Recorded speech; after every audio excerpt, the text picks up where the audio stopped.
for our people.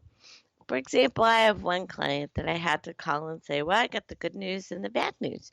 And he said, what do you mean? I said, well, the good news is I'm all done with your plan and it looks pretty good. I got everything the way you wanted it and I met all your goals. And he said, great. So why is there bad news? I said, well, according to all of my calculations, and I checked them 3 times, you only get to live to be 101 and a half. And then you're going to have to tighten your belt and go on a stricter budget. He laughed at me. He said he was good with that. So be real careful when you're planning. Don't be afraid to ask the person right in your plan, you know, did you calculate how much money I'm going to get to spend every year in retirement? Did you include my health care costs? Did you include inflation jumps? And, you know, how long do you project before I run out of money? Now, I did my clients' calculations all by hand, but there's a lot of really good software available too for advisors and planners that they can use, and it shouldn't be that difficult for them to put in all of your information and say, okay, here it is. I've got this. This is what we need to do, and this is how much more you need to save, or you're good to go. You can get that retirement cake at any point in time. And won't you feel better when you have that information hard and fast? Now, some of the risk management of your retirement. It's up to you to take some of the risk off of the table. Do you have a plan? Is your plan written? And are you saving weekly or monthly? Now, if you're 25, you need to start saving. And don't laugh at me. I'm not a crazy old lady. I hear you. It's not funny. I don't care if you have student loan debt. I still want you, if you're between 25 and 30, to be putting away at least $25 per week into your retirement fund. And why do I say that? Because if you do that every single week, and let's face it, that's only 2 beers and 1 hamburger out. So don't go out on Thursday. Eat at home. Make your hamburger at home. But, take your 25 bucks and tuck it away into a tax deferred retirement plan or account. If you're 25 and you do that every week, and then when you turn 30, you up it to 50 bucks a week. By the time you're 45, you are going to have in excess of $500,000 saved. Now, won't that be nice? And then when you're 45, you'll still keep savings, of course. But if you wait until you're 45 to start, you're going to need to save something like $500 a month, and you will never catch up to that 25-year-old that put away that $25 a week.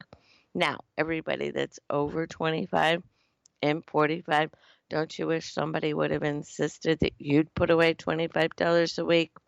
Oh, gosh, I wish I would have known. So you need to save weekly or monthly. And 74% of people who have a plan that is written feel like they are prepared. Whereas those without a plan, only 44% of them feel like they're prepared.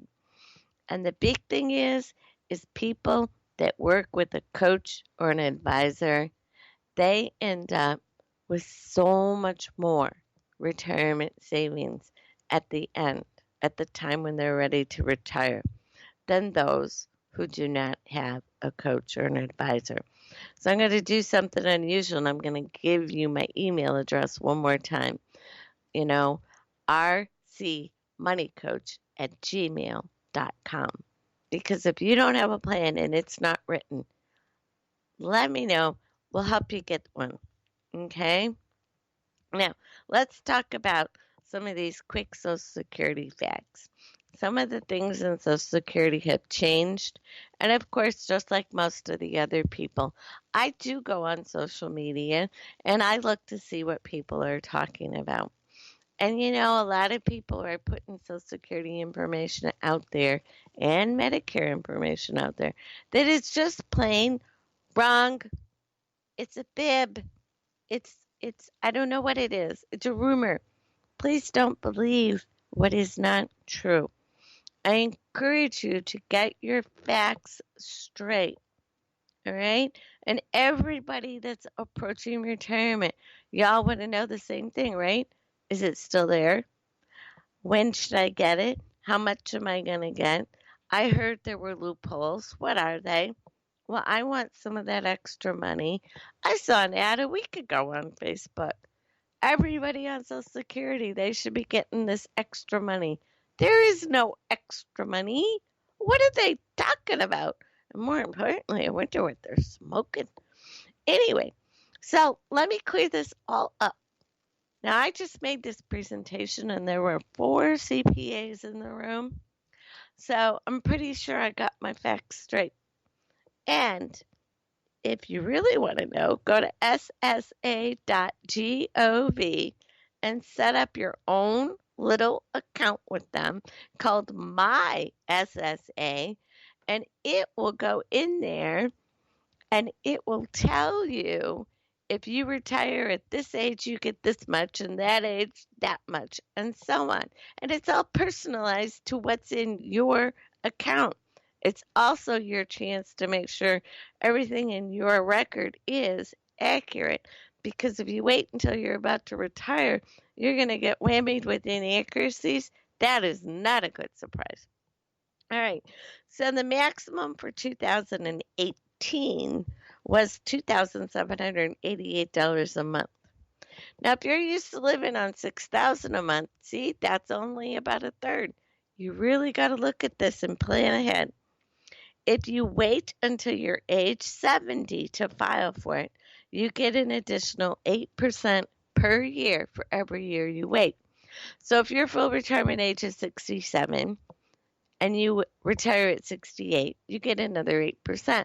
And if you retire at 69 instead of 68, then you would get a second 8%, and so on until the end at 70. After 70, that's it. They're done giving you extra. But if you retire early, you also lose that same 8% per year. Now, here's the big rumor.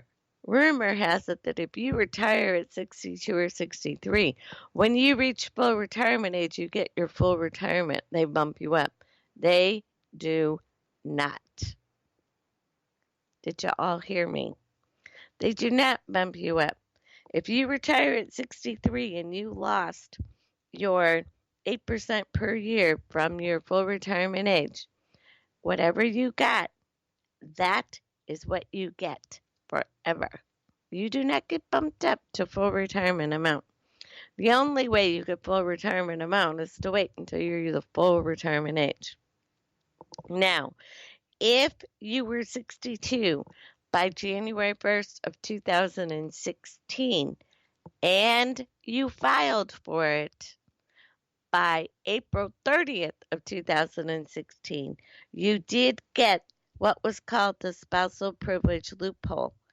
That loophole closed on May 1st of 2016. So if you filed on May 1st, 2016, you missed the boat. It sailed without you. It's no longer available. So people who are posting that on social media, they're all wet. Okay?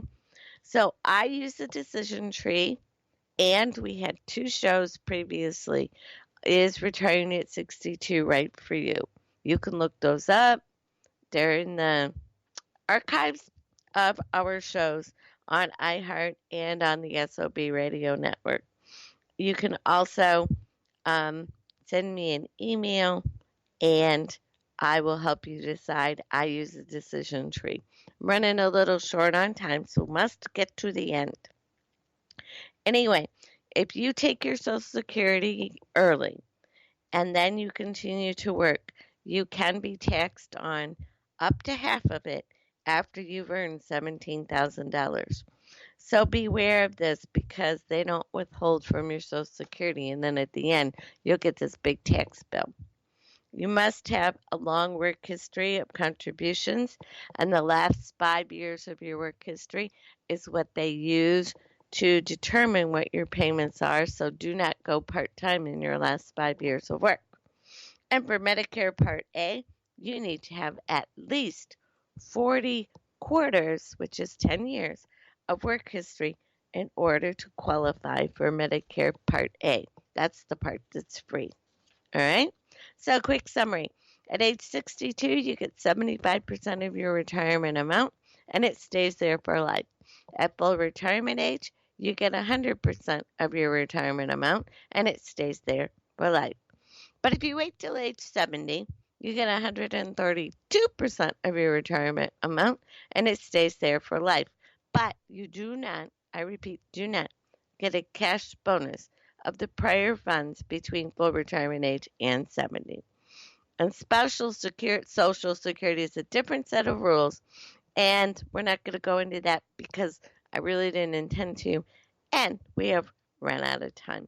So if you have any questions, pop me an email, give me a text, um, visit the website, whatever you need to do to get in contact with me, and I will help you get straightened out on a personalized basis. And until next time, thank you so much for listening. Without you, we would not be here. And you know what I'm going to say before I say it. Be grateful and you will attract good things. This is Rhonda Cobb, the Money Coach, wishing you all very well and very wealthy.